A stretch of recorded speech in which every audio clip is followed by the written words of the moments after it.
Guys, thank you for taking the time to join me. Josh, start with you first of all. Last season, I guess, was a bit of a disappointment for you personally in terms of the amount of appearances that you got. It all seemed to go well. You're in the team at Easter Monday. What's your target for this year in terms of getting back into that first team squad? Yeah, as you said, last year wasn't really a good year for me. I didn't play as many games as I wanted to, but yeah, looking forward to this year. Obviously, with the change of Lammy as the coach, and obviously Sam Powell and Tommy still being in front of me, but obviously, hopefully, try and get a few more games, and this time when I get my chance to take it, and hopefully hold my place in the team. Does it feel like a fresh start for you? Sort of a clean slate.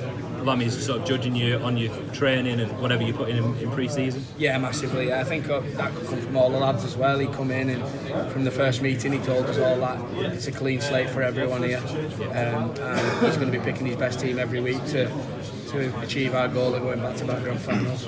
Liam, you broke into the first team last year. You scored a try as well, if I remember right. Yeah, you got off the nuddy run. How good was last year for you, getting that experience of making your debut and getting a few games under your belt? It was great for me last year. You know, I wasn't even really expecting to play. You know, I just got in training, doing my thing, and you know, I managed to get from Wayne to play. And I played 4 games straight after that, so I was quite pleased. Played a couple of big games, and yeah, I managed to get a try, but. You know, it was a good year, but hopefully I can push on this year. Have you set personally a target that you keep to yourself about how many games you want to play this year?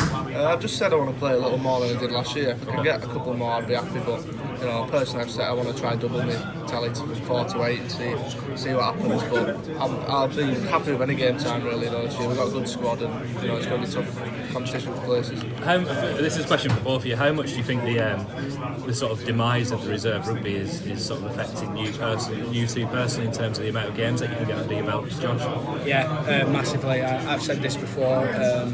Obviously, like I said then about Sam and Tommy being above me, it leaves you, when you finish the 19s playing in, which I thought was a great comp, in the same team as Liam, to then struggling to find games, or the dual reg, which for me last year I loved playing at Swinton when I got my time there, but when you sign for Wigan it's always your goal to play for Wigan, and if that's in the 19s to the reserve, which I think it needs to come back massively. Yeah, I agree with Josh. You know, I spent some time at Swinton, and that's good. You know, it keeps your fitness up, but you have them times and through the season where you're pretty much just training, and it's still keeping fit. You got physios and stuff keeping you fit and conditioners, but it's not the same as your match fitness, which is a massive thing. I think the reserve grade needs to come back really.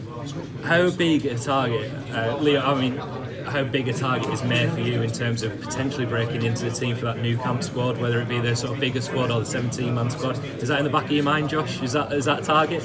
Yeah, I'd love to. I'd love to play in that. Obviously, like you said about playing games throughout the year, but that's one fixture you've looked at in that massive stadium. I'm a football fan myself, so to play there would be unbelievable. Yeah, same really. You know, it'll be history really. It's making history, and to be part of history would be, you know, a massive thing. But yeah, the stadium's unbelievable. I think we went once in 19s, didn't we? Like a little tour around it, but to play on it would be a lot different. If you were to personify yourself as a footballer, which footballer do you think most represents you as a player? It doesn't have to be a Barcelona player. To give you an example, Talima Tausai reckons he's Ronaldinho. Budgie reckons he's Nemanja Matic. So Josh? Steven Gerrard. Yeah? Yeah. Not the fastest on my legs, but I can ping a pass, and I've got a great strike from outside the box. Do you know what? I think that's a really good one actually for you. In terms of your passing, but make sure you've got some better studs in than Stevie G. I know you're a Liverpool fan, so as a Man United fan, I've got to get that in, seeing as you might actually win the Premier League this year. Liam? Probably Jamie Carragher, actually. I'm a Liverpool fan, you know. He's always solid at the back, and I used to play a bit of centre back at the time, so.